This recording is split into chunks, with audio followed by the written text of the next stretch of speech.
Beyond, and hello everyone. My name is Jonathon Dornbush, and this is Podcast Beyond, episode either 649 or 650, depending on when this releases compared to the other episode we're releasing this week. It's a very busy week for PlayStation. But this episode in particular, whenever it does come out after The Last of Us Part 2 review embargo, is, like I just sort of alluded to, entirely about The Last of Us Part 2.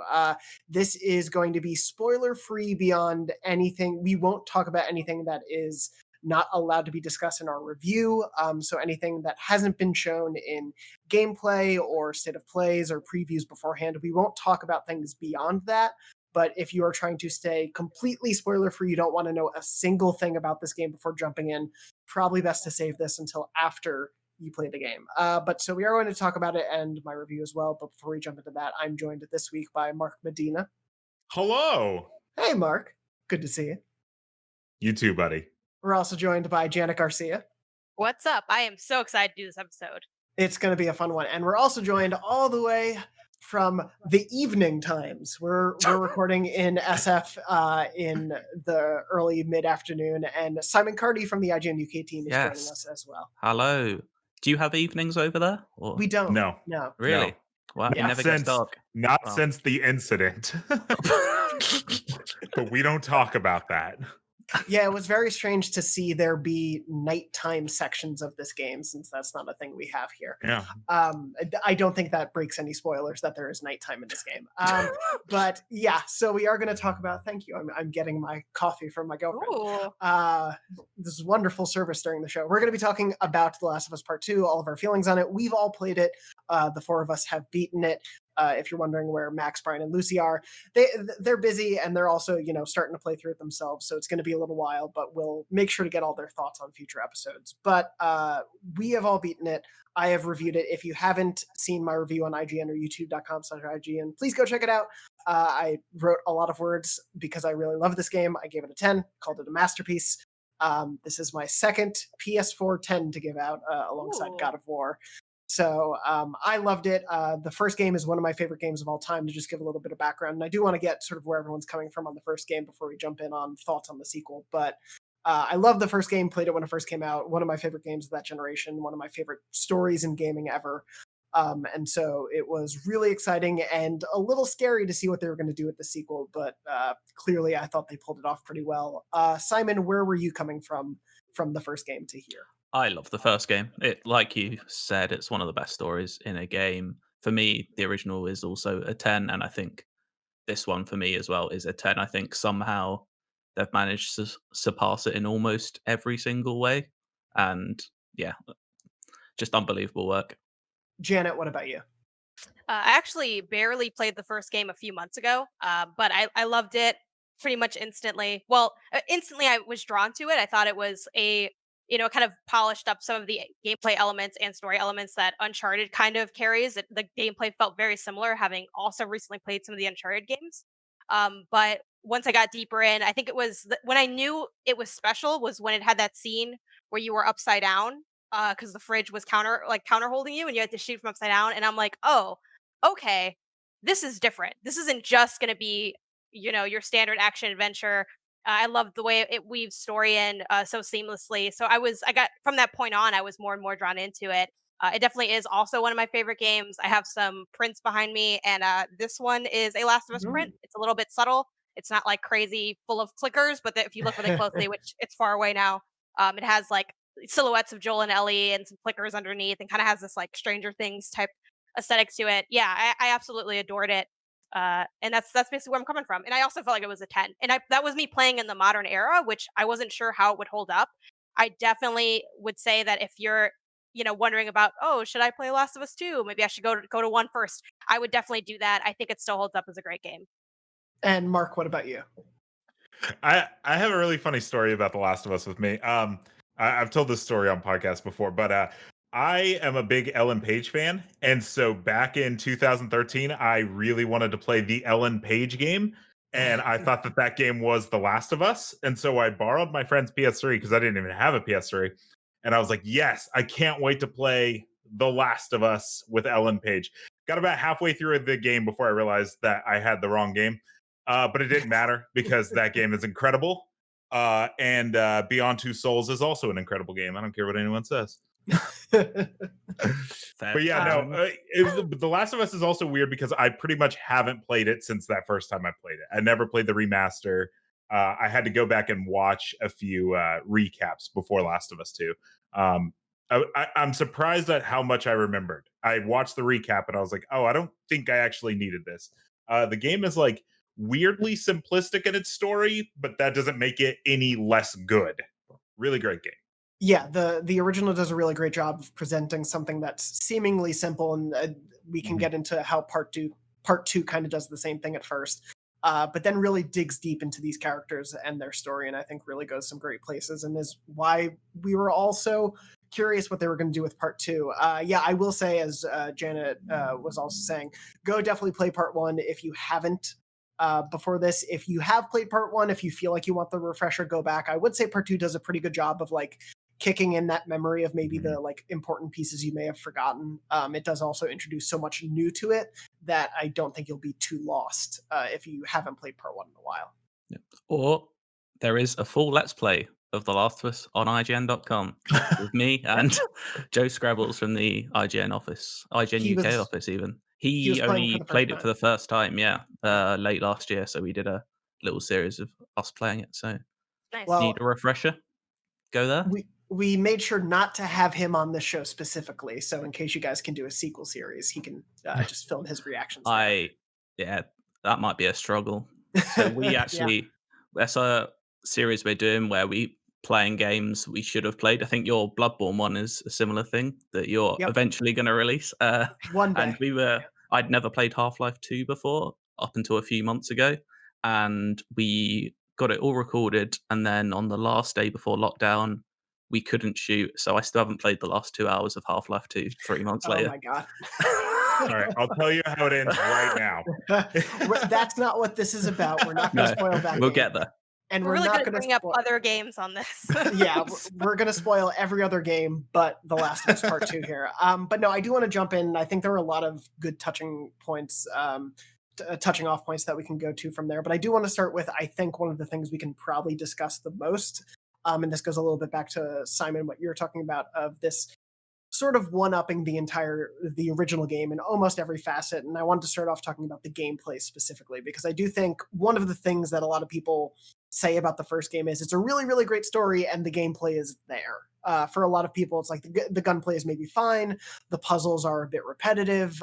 You have to find a pallet for Ellie because she can't swim every 30 minutes. There are gameplay bits of that game that, as much as we all love that game, I think have not stood the test of time for some people. I think that they have really taken, careful study of every bit of the original and improved it here in combat, in exploration, in puzzle design. How have you guys felt about that stuff?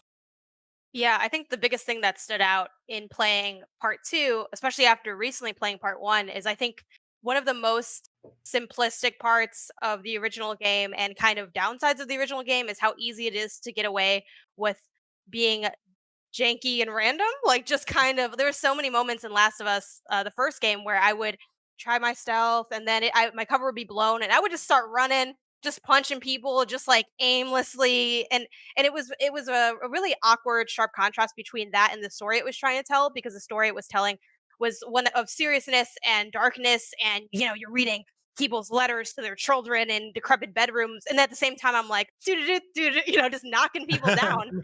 And I mean, I had fun with that, but it didn't feel like something that was meant to be that way, and just kind of ended up being that way. Versus playing part two, I don't think there was one moment where I could get through an encounter and kind of be laughing about it, like, I just swinging people with bats and stuff.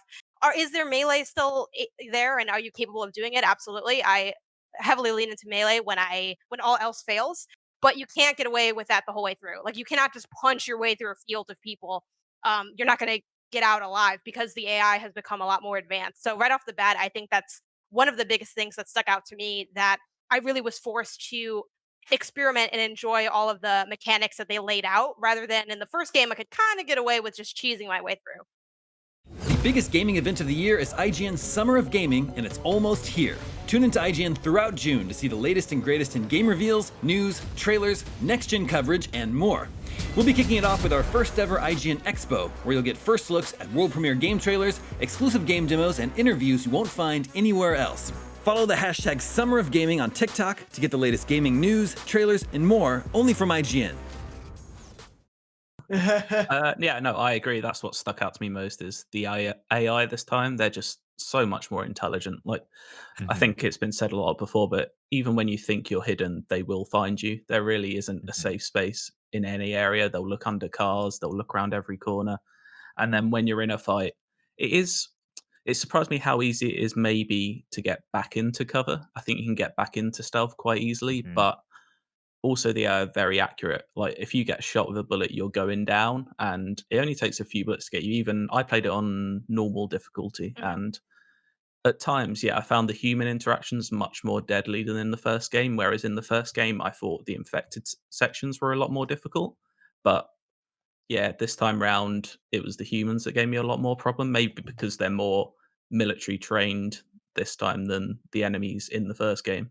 Yeah, we can say there are a few different factions that you face in this game, and it's especially in Seattle, it's the Washington Liberation Front, who use more firepower and guns, and they're a bit more talkative to each other, and then the Seraphites, who more usually rely on bow and arrow and are whistling to each other to kind of judge their cover. But I did want to quickly just mention, Simon. Yeah, I had the first time an enemy pulled me from out of a car, like underneath a car. I remembered it from the E3 demo a few years ago and was like, oh, that's a beautiful cutscene that I'm sure happens in like 3 spots. But no, they can just do that. And it's like totally throws you off your feet and kind of knocks you back. And you're like, oh, I really do need to keep up with this AI. But yeah, Mark, how did you feel about it? Oh, I was just gonna say, like, I think it's I think it is the fact that the humans do a really good job at calling out to each other, like the whistling and stuff like that. It's very eerie, and it like kind of throws you off, and it's kind of creepy, to be honest. But I think it's the fact that it's like you try to kill a guy, and if you kill him while he's talking, they immediately know, hey, that's not how you end a sentence. There's probably somebody here. And then they'll even if you do get back into stealth, they'll be like, he was or she was over here. And so like, they just coordinate better, where in the first game they were all hunters, and so it was more just like people that are just kind of like Walking Dead style. They just still exist, so that coordination's not there. So I like that the story was able to kind of intertwine why the humans are way more dangerous this time around. Yeah, all of it feels really born from the story choices and the character choices they make. Like everything is definitely part of this cohesive whole. I did want to touch on the infected, because this is something that you and I, Simon, have talked about, and I'm curious to hear more from you and Jenna and Mark. I think the normal infected types that we know, the runners come back, and the clickers. The stalkers are much more prevalent. They were in the game, but the first game, but just once or twice. And here they are much more prevalent and way more scary, in my opinion. Then, of course, you have the Shambler, who's a bit more tanky and moves around a lot. I think the best use of the infected is when there's like combinations of them, and when you're not sure if a Shambler is obscuring a couple clickers from your view, if a stalker is hiding out of sight, and there's 3 more secretly around. How did you guys feel about the integration of the infected this time? The stalkers for me, yeah, they were when I say worst part of the game, I don't mean bad part of the game, but they were the most horrific part of the game for me, because that's when it turned into full on horror. Like I feel like in this one, there's a lot more sections that everyone talks about. The hotel basement from the first game is a quite scary section of that game, and it feels quite Resident Evil like. I feel like you've got a lot more of those this time around, and they normally involve the stalkers because you just don't see or hear them coming, and normally it's too late unless you have something ready to kill them with. But yeah, I did not like those guys at all. The Chamberlains, I didn't find too bad. You could kill them surprising. Like they're nowhere near as tough as a bloater, but the pus that they just comes out of them is just horrible. And like you said, if it masks a clicker running towards you, then that's when it becomes dangerous. On their own, they're not too bad, I think. Yeah. What is the one that does the poison? Is that the Shambler or Shambler. The whatever? Shambler, yeah. Yeah. Those are the ones that I like hated the most, only because Ellie has a dodge button in this game. And I would be like dodging around, and those are the only times that I would feel like a desperation, like I'm like actually stuck somewhere because I've had them charge me and kind of like lock me in a room.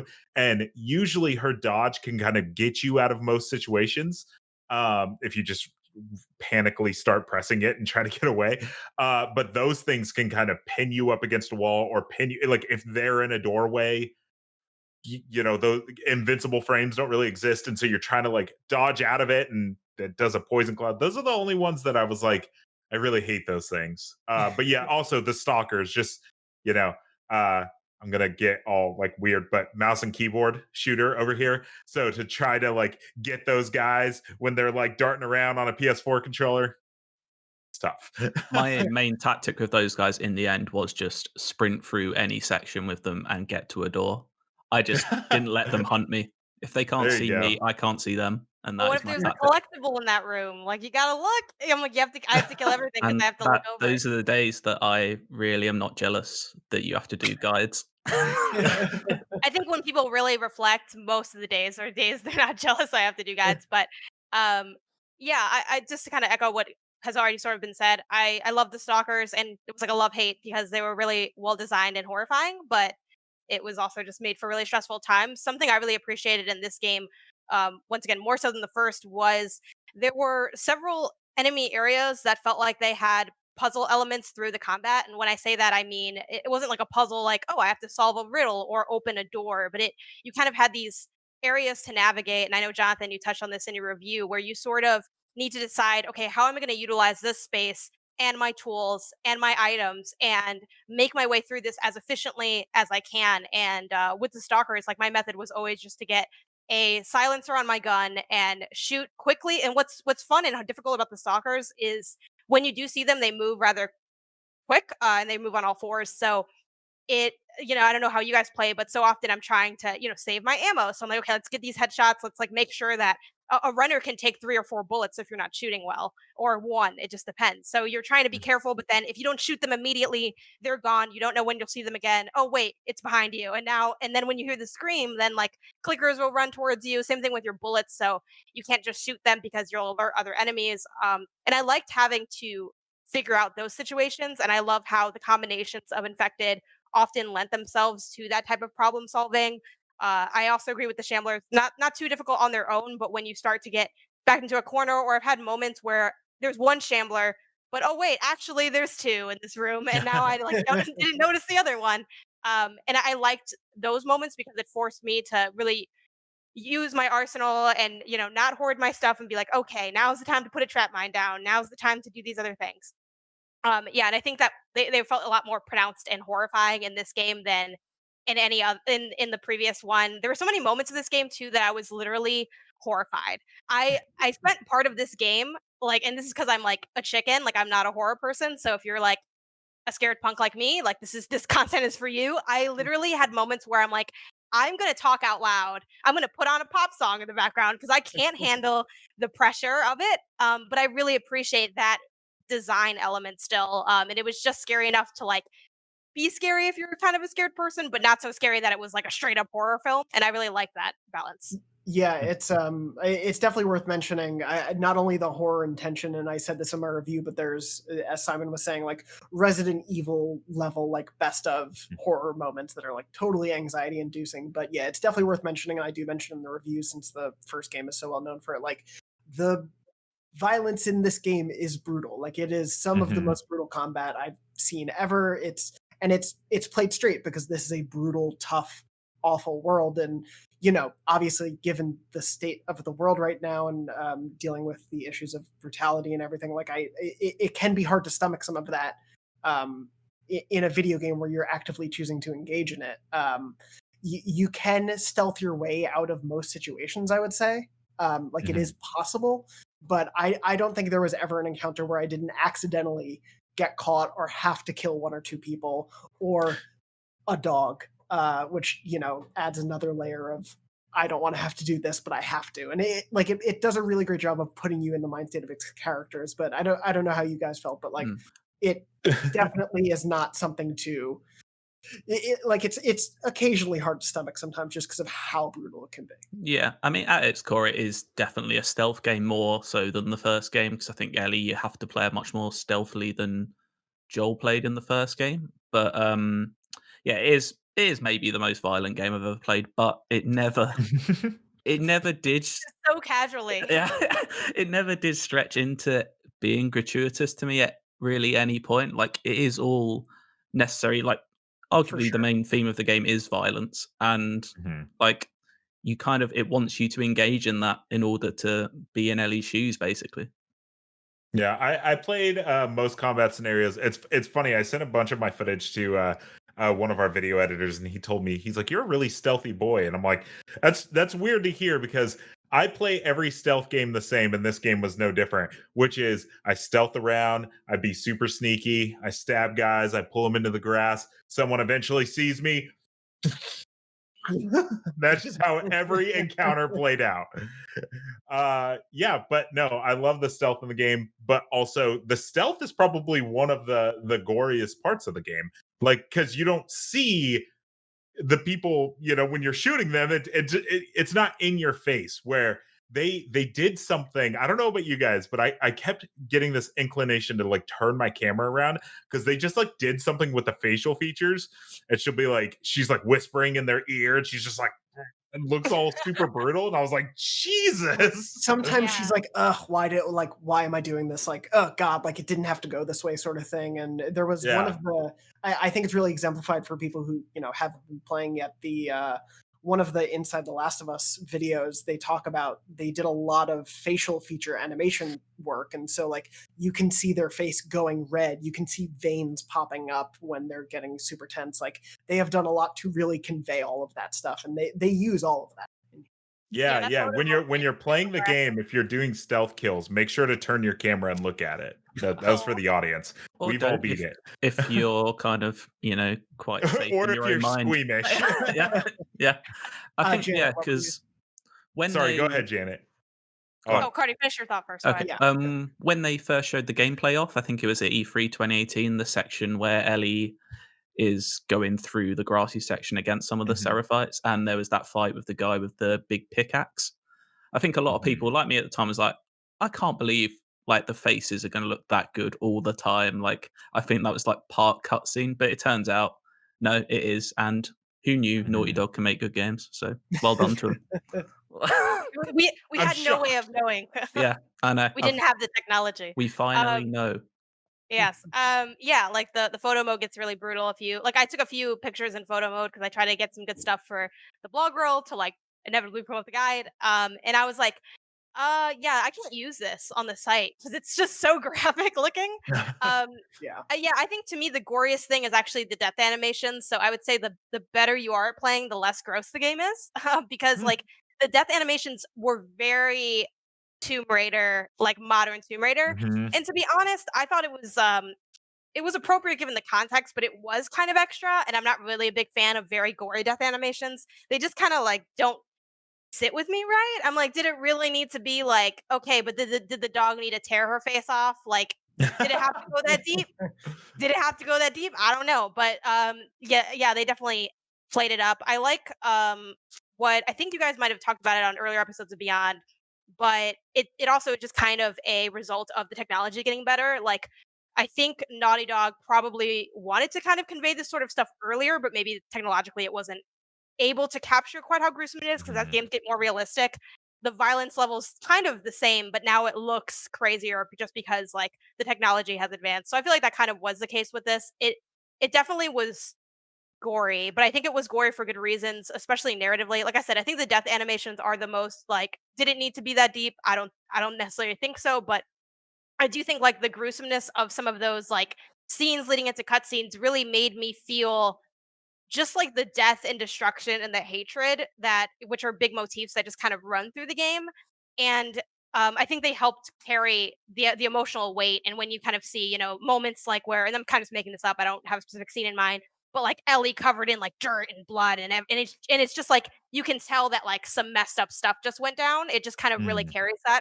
Versus if you had something less thoroughly animated, it'd be kind of like, oh, it's kind of weird how you just do this gruesome murder, and then you're just like tra la la. So I think it was mostly purposeful, sometimes a little over the top.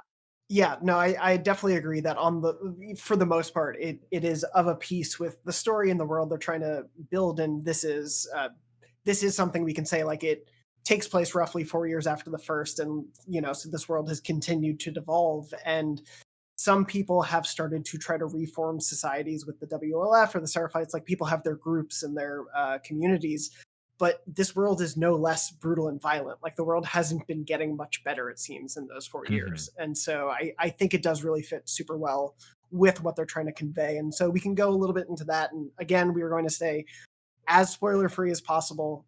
There's stuff we just can't even say, so we're not going to address that stuff until we do a spoiler cast after. But let's start off with talking, I think, a little bit about Ellie, because obviously she is the protagonist this time around. You're playing as her. And aside from the gameplay additions that I do think make a stark contrast with her and Joel, they just do so much great work in this game to show you every facet of her, not just as the kid who went through everything she went through in the first game, but as a teenager who is going through so many different facets of their life while also going through it in a post-apocalypse and dealing with so many facets of life I couldn't even think of. Simon, how did you feel about Ellie's portrayal and journey in this game? I thought she was absolutely incredible. I think Ashley Johnson's done an incredible job again. And yeah, I thought, her arc is just, I think a lot of people, when they finished the first Last of Us, was like, I'm happy for that to end there.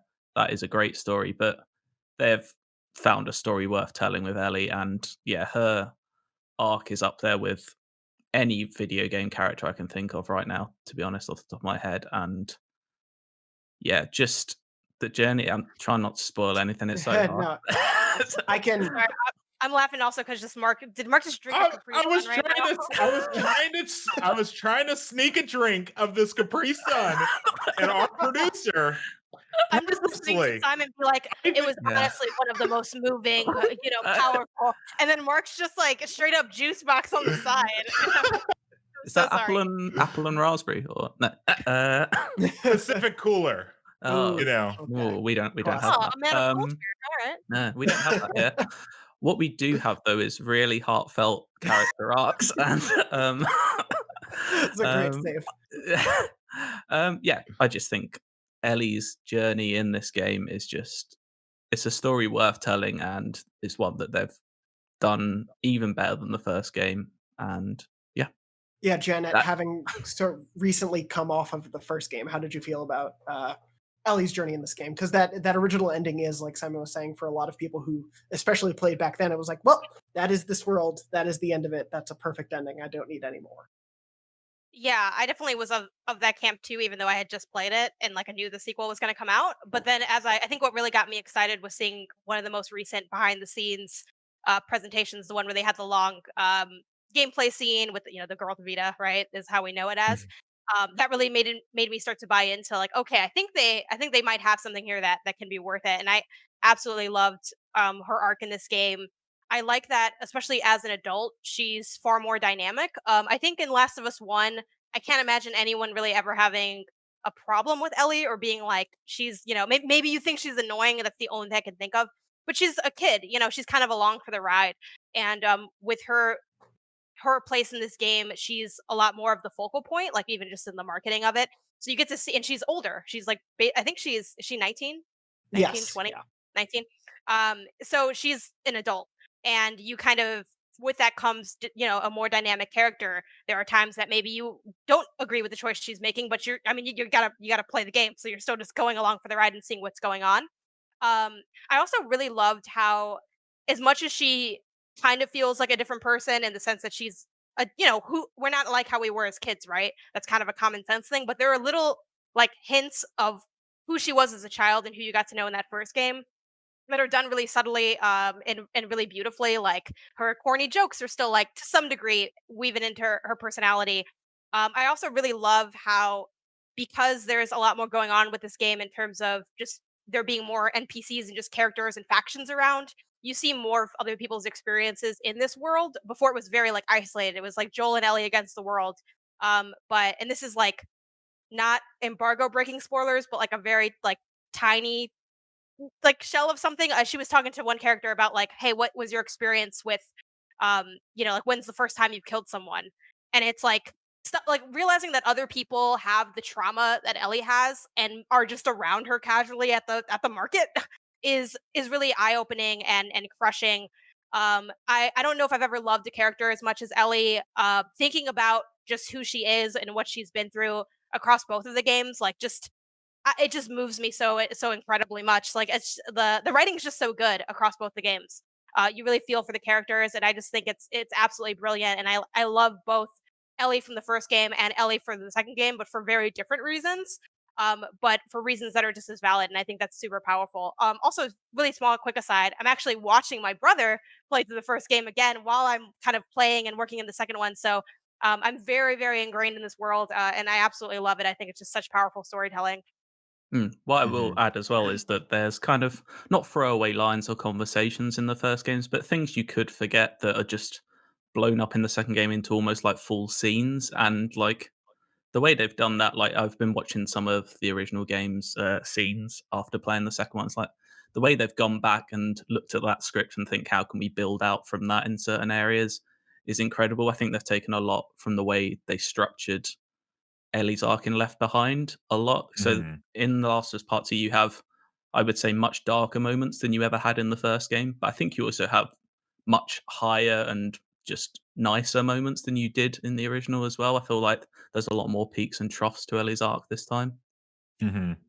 Yeah, I was gonna say the Last of Us is one of those weird games, kind of like the movie Inception, and there's a lot of stuff like that where it's like this doesn't need a sequel, and the sequel has a very big chance of ruining what made the first one so great. And I think what helps with Last of Us 2 is that they do a time gap, and so you're not just it's not like the moment after. There's still they were able to build mystery back in there because like now she's got a tattoo, and now like she's just been through so much in those 4 years that it's like you're just dropped back into her life and you're like, okay, cool. Well, so we had the mystery of her before Last of Us 1, but that's kind of been more or less solved. But now we have this gap of her becoming a grown up. I think that's what helps. Kind of, you don't go into this game knowing everything about her, and I think that's what I enjoyed the most. Yeah, yeah, it does a really great job of reintroducing you to this world, especially if you know the first game, but still leaving a lot of questions for you as a player who probably liked the first game, wanting to know more. And I think it does a really great job in how it addresses the questions you have, and also for me, questions I didn't really think about, but then Mhm. got answered in really great ways. I do want to talk about, obviously, without going too much into spoilers. This is also this is Naughty Dog's biggest game. It took me about 25 hours to get through. I do want to hear how long it took all of you, but Janet, how long did it take you? The game told me that I played for 45 hours. So it was a lot. I did it in a very short amount of time, and I'll probably replay it again before it comes out. But yeah, it was a lot mainly because I went very slowly, and that didn't even get me to 100% it. Like I got about eight. I did the math. I got about 85% of the collectibles. A decent run. Brendan is very much helping me find the ones that I'm missing and helping me document that. But yeah, I think a normal slow playthrough, though, my guess is like maybe more of like a 30-35. Like if you're really taking your time and if you have like that completionist heart, but you don't have to write it down, like my guess would be like 30-35. Yeah, I'd say I played through the first half of the game.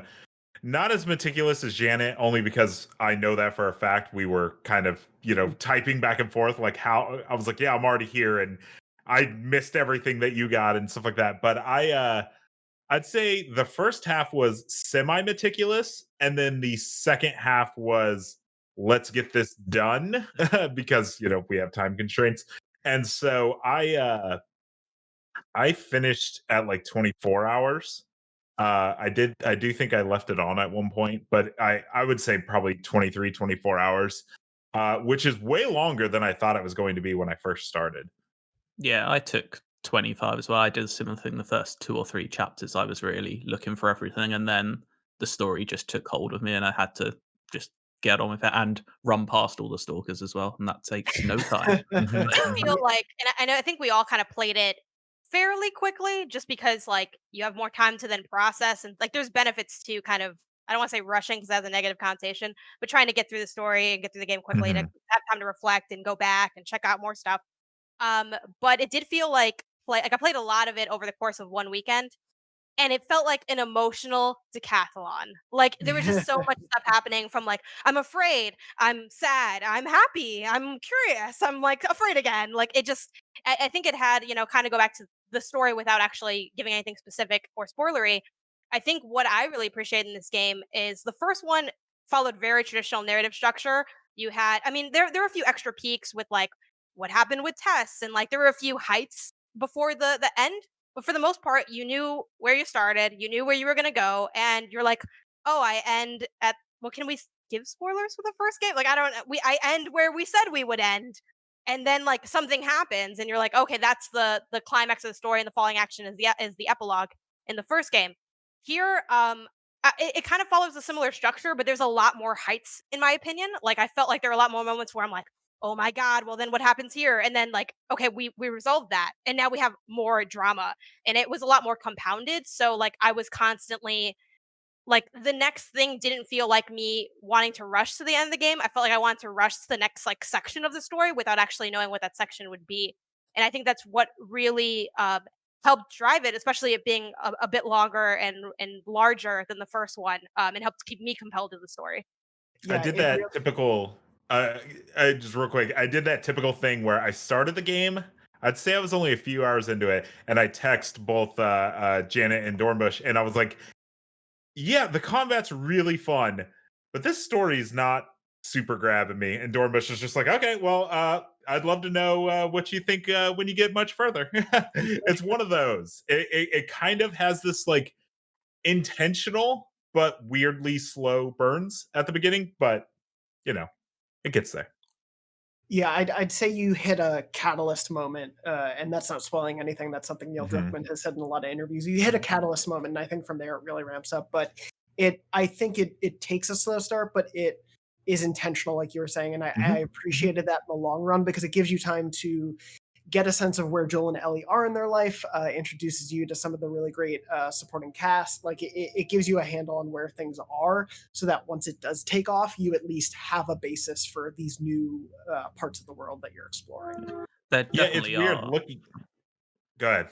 there definitely are slow burn moments, but I feel that just comes down to personal preference. I personally really Mhm. enjoy slow paced even stories, whether that's films or games. Like Red Dead 2 to me is perfectly Mhm. paced because I love going very slow. But yeah, there are, I feel like Really if there slow. are, yeah, like basically not moving is my preference. Just Just uh, moving on through that game. yeah, if I could go backwards, I would. But basically, I feel like if there is any minor gripes or negatives people could have with this game, or well, I don't say people can have whatever view they want. If I had it, maybe it suffers slightly from the Uncharted 4 bloat a little bit, but I personally thought the pacing was spot on for me.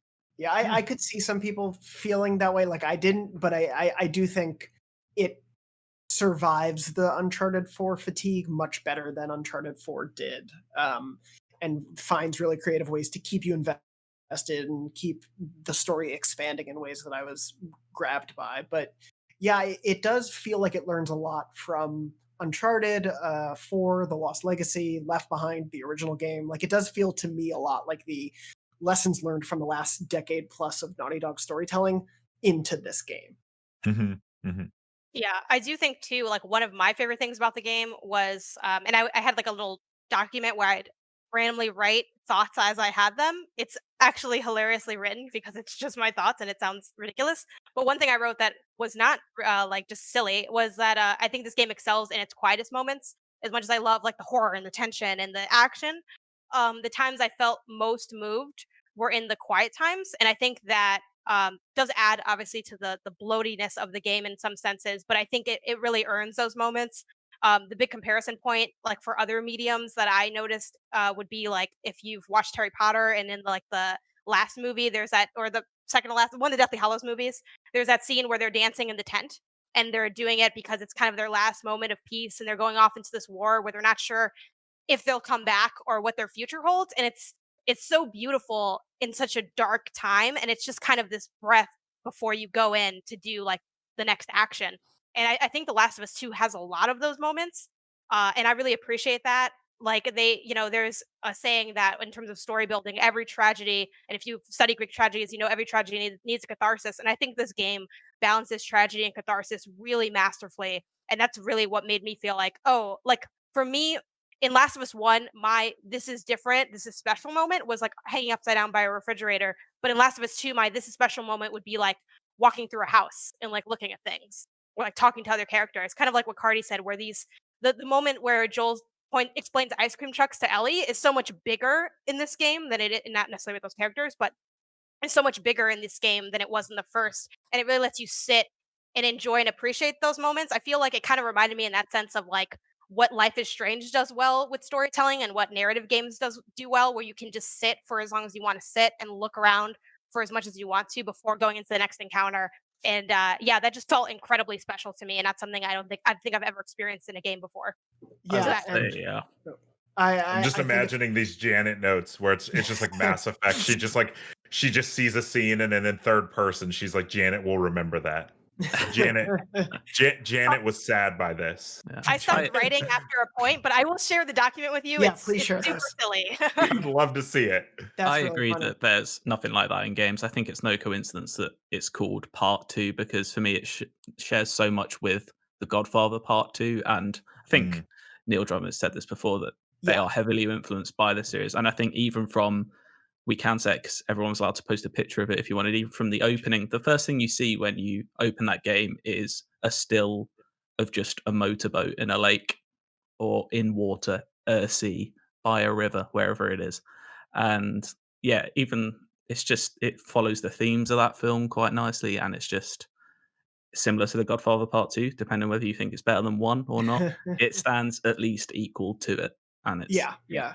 It Most of my game time is spent sitting on that scene because I'll like boot the game up and then I'm like answering slacks. And luckily, it's a very like calm, yeah, it's a very serene but ominous opening that I think encapsulates the game really well, as Simon was saying. And as we're running a little short on time, I do want to talk about just sort of the this game's coming at the very tail end of the PS4. We're waiting as we're recording this, we're waiting to hear and see the first PS5 games in a couple days.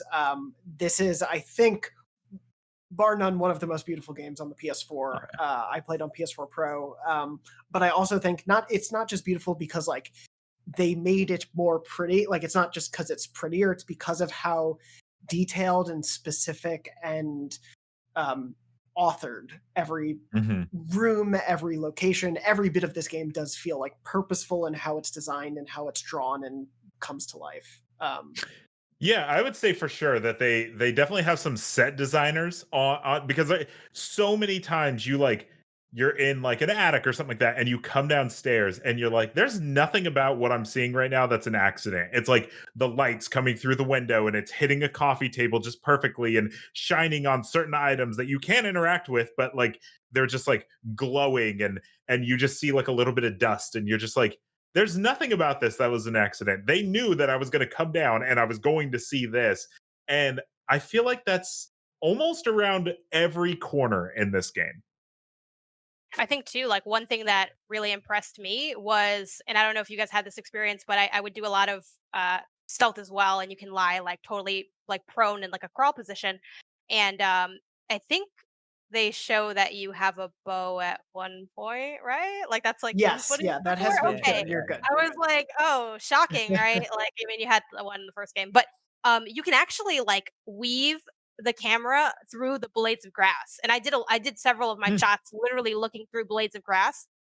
Or sometimes I would do it without like being able to see anything because I have skills like that. But also the game's not that hard to be honest. But it makes you feel like you were like, oh, only I could do this, when really it's not that difficult. But I really love that detail and just the ability to do it. I feel like within the tool set they give you, if you think you can do it, you can, which is always a satisfying feeling to have as a player. And I think they did a lot of nice detailing. Like I rewatched my footage because I'm kind of transcribing the walkthrough a bit and fleshing it out. And I noticed that there's like this area where it's kind of like there's houses or motels or whatever, and I have the screen pause there. Like I think I was in photo mode for this, and you can see the fans on the AC units still moving. And I'm like, something. I mean, it's not something I noticed while I played, but I think those little tiny details really do like enrich my love and appreciation for the game. And I'm sure everyone goes crazy for photo mode, so I think we'll learn more of those little nice details. And I think as far as what Mark said with the design, one of the things that The Last of Us 2 does really well is sometimes there isn't actually anything there that's scary at all, but like there could be. And like I think their set design and their areas lend themselves and lean into that. I'm like, oh my God, what's here? It's just the fact that the room is dark. It's suddenly terrifying. And I think most like, horror buffs will mention that the scariest thing is always the human imagination. And it's not what you're seeing on screen or what's happening, but what you feel, that anticipation, that weight, that like you letting you fill in those blanks. And I think through its scenery, The Last of Us 2 lets you fill in those blanks when it needs to, and it's super effective. Mm-hmm. I agree. That said, sorry, I was just gonna make a dumb joke. If you have a PS4 Pro and you play this game, it's gonna sound like a jet engine the entire time. Yeah. I had a base PS4, so it was loud. Ooh. Cardy, go ahead.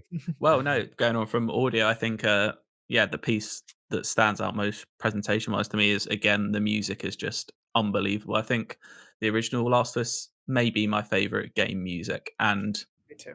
this time round, they've reused bits, but there's also a lot more electronic elements this time. I think the battle music stood out a lot more to me this time, and the way they just kind of use diegetic sound and music as well and weave it in between the actual score this time is just like the way they use music without spoiling anything is just there are some of the standout moments to me in this game is just places where music was playing, not even conversations. But yeah, that's what stood out to me. Yeah, it's the use of sound, like you were saying, both within the world and then also the soundtrack, just I think so perfectly works off of the storytelling and the world design and the game design that they have in there, and just lifts it up like any great soundtrack can, and really brings us to so many incredible emotional highs. We're unfortunately running out of time. I could keep talking about this game for hours. Any other closing thoughts, though, as we wrap up? Anything that we didn't get to mention? Absolutely no spoilers, but the way the game ends exactly how the first one left me feeling. It's like, this is the perfect ending, the perfect shot. Where are they going from here? And I don't want another one, but at the same time, I want so much more. Yeah, I think I only want this. Only because I feel like The Last of Us 2 gave me faith that Naughty Dog can continue to tell stories in this world, whether they're continuations or new ones. I just I just was totally bought into this because I'm like, okay, this is just wonderful. So I now trust you completely to just do whatever you want. And if they don't return to this project, I won't be upset. But I think there's definitely potential for them to continue to flesh out the world. Yeah, it didn't leave me feeling the same way, but I did feel like a certain weight and also like weightlessness. It's like where it's like, oh my God, but then also like, oh, it's done and I finished this. And then I definitely, it was one of the most satisfying credit rolls I've had in a long time, just because I'm like, damn, like I saw this through, and then just to kind of think back and immediately reflect. I definitely immediately drank after finishing both games, so I don't know if that's just like a Last of Us thing, but I'm like, it's time to get a beer and just like stare at the credits and just like sit with the story. And I think that's a good mark of any high quality game or powerful story. And I definitely agree with Jonathan that it is a 10. I wasn't sure if I would agree when I started playing it. And I was like, oh, this is going to be great and, amazing, 9, right? At least. But I'm like, is it going to be like a masterpiece? And then like it quickly established itself as that. And I'm like, this is the easiest 10 to give. Like, it's not even, it's like not, and that's how a 10 should be. It should feel like there's no doubt. Like if there's doubt, it's not a 10, And I felt that very fairly early on in the game, and I'm looking forward to other people playing it and talking about it in a more spoilery capacity and just getting more critical takes on it. Like, I'm really looking forward to this game coming out. Yeah, there was no doubt in my mind. To me, it's up there with God of War. I think God of War for me maybe edges it gameplay wise because that game just feels so good to play. But I think story wise, presentation wise, writing, acting, I think it's pretty much level with that. If it's hard to say if it's better, they're such different stories to tell. But yeah, for me, it's up there in the very best of the PS4 games.